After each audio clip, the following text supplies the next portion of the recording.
What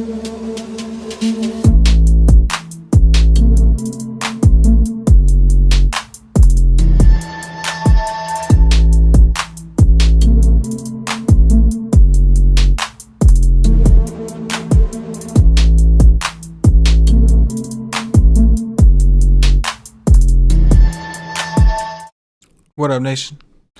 Welcome to another edition of the WiseTake MLB DFS Wise stream. CK013 here. You can find me on Twitter at CK_013, and I of course am from the WiseTake Nation, which you can find on all the social media platforms listed above or directly at WiseTake.com.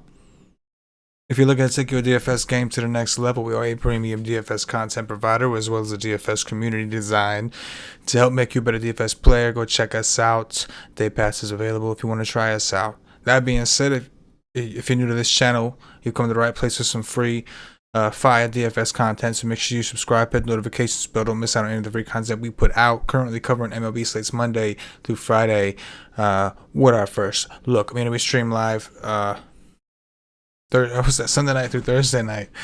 Oh boy. Well, I keep saying it. I keep forgetting to correct it. We don't do baseball Wednesday nights anymore.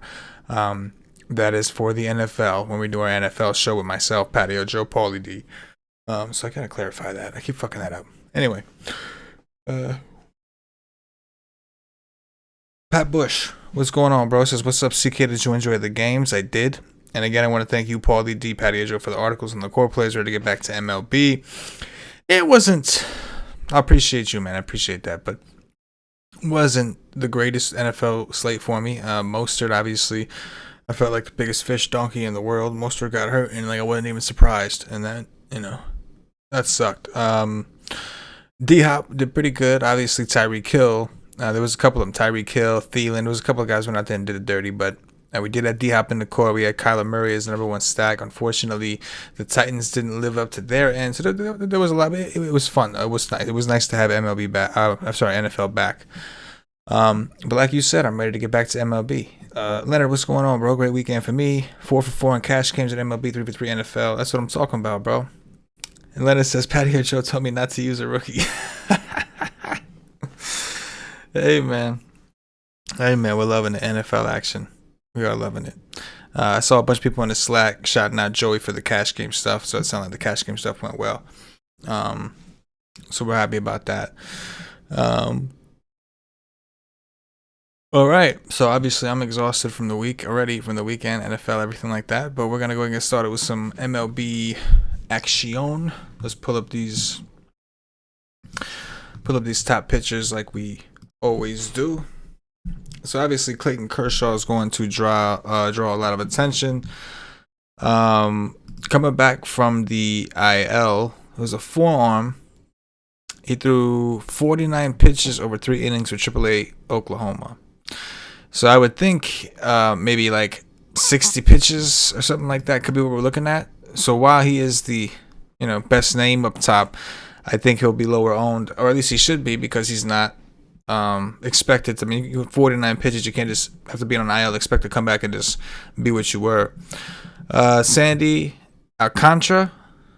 I call him Alcantara, but apparently I hear every announcer calling him Alcantara against Washington. Stingy offense, not the greatest offense, but definitely a stingy offense. So what I mean by that is in terms of strikeouts.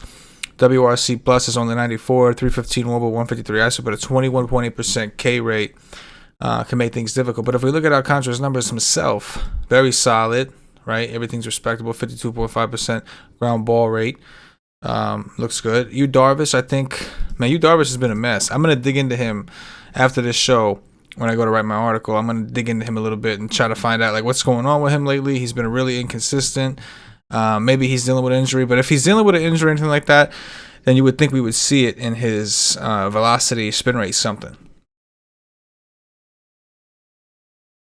Now, he did have a really good game against the Angels. The Angels are very strikeout heavy, 99 pitches, 7 Ks, 6 innings pitched, 1 earned run. But he's been extremely inconsistent. Either way, the Giants are a good team. He does get a good park out in San Francisco. Adam Wainwright, I see Leonard in the chat already talking about how Wainwright is his SP1. Wainwright has been solid, man. He's been solid. He's been good. I don't feel comfortable taking pitchers that have strikeout rates that are like under 20, 24% or whatever, but he's been doing it, and XFIP and Sierra still look healthy.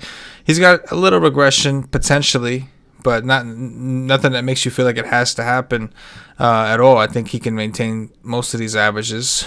And he's got a good park in Citi Field against an offense that's been, again, really inconsistent. Atlanta says, I refuse to use you, Darvish. I don't blame you, bro. I don't blame you. He's got the bigger strikeout upside, but he's also got the tougher matchup. But he gets a little bit of a better park.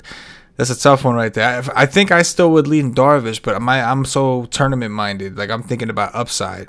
You know what I mean? So to me, Darvish has more upside because of the strikeouts. But I'm with you. I mean, we're talking about him. He definitely stood out. Erod, I think, is interesting too. One of the most unlucky pitchers in the game this year. Batting average balls in play up around 358. League average is around 300. ERA is 5.15. XFIP is only 3.48. Sierra only 3.65. 27% K rate. Seattle's not a slouch, but if you look, 25.4% K rate against lefties, 164 ISO, 300 WOBA, 93 WRC plus. So I do think that Erod is one of the better looking pitchers overall in terms of what he's been doing, what he could do, and what his matchup lines him up with. He also has a what do you call it? Shit, what are you looking at there? Also has a massive park boost, massive park boost out in Seattle. You know what I mean? It definitely let it. Erod, we're looking at. Erod is probably my favorite pitcher at the moment. Going through everything. What else? Jake Odorizzi, I think, will get some love on DraftKings. Not that he's good, but he's playing the Rangers. He's cheap, so the people that are looking to save money on SP2, I can see them settling for Jake Odorizzi. And I think the same could maybe even be said for Paulo Espino. This could go either way, obviously, but it is the Marlins, one of the weaker offenses in the game. And while Espino has been a gas can most of the time, he posted a couple games. He posted some pretty big numbers against the Mets, 25.5. Shout out to Wainwright. Pat, I agreed. Erod has a great matchup. And then against the Cubs once back in end of July. So he's shown some. He's got a very low floor, so tournament only type thing. But I wouldn't be surprised to see some people look at him just because he's facing Miami. Just saying. Top offenses. There's only a few that really stood out to me, right? Number one is the Astros. Now, we are missing a couple pitchers. Keep that in mind. There's still a couple teams that haven't announced who their pitchers are. But Spencer Howard has been terrible.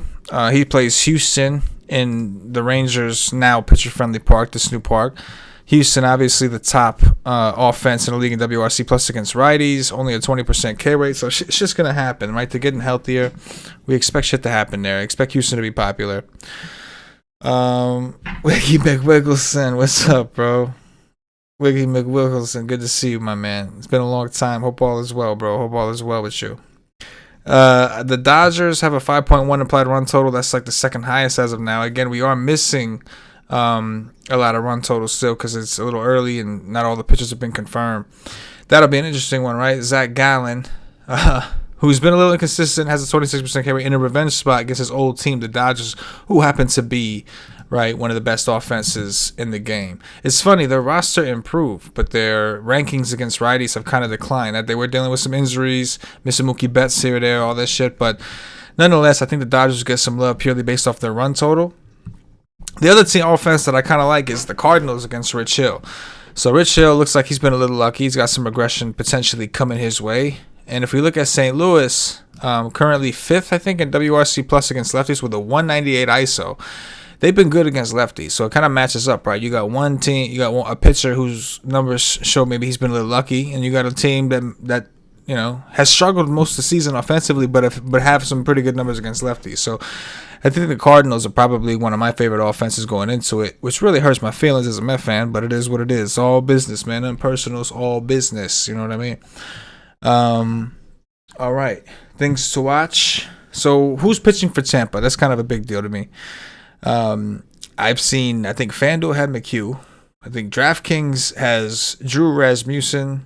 I seen somewhere else had Yarbrough. So we want to see what it is. It could be like McHugh's opening and then Yarbrough coming in. But if it's Drew Rasmussen, he's really cheap.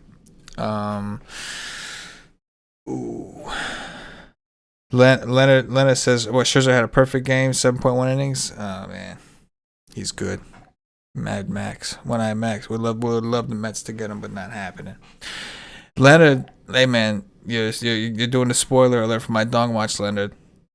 I'm not gonna repeat it. I mean, you can see it in the chat, but I'm not gonna repeat it. Spoiler alert, my man Leonard. I'm with you. I'm on the same page, bro. That's 2 out of the 3 for me. Spoiler alert. But who's pitching for Tampa? That's what I want to know.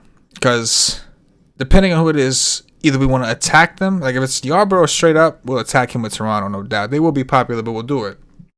If it's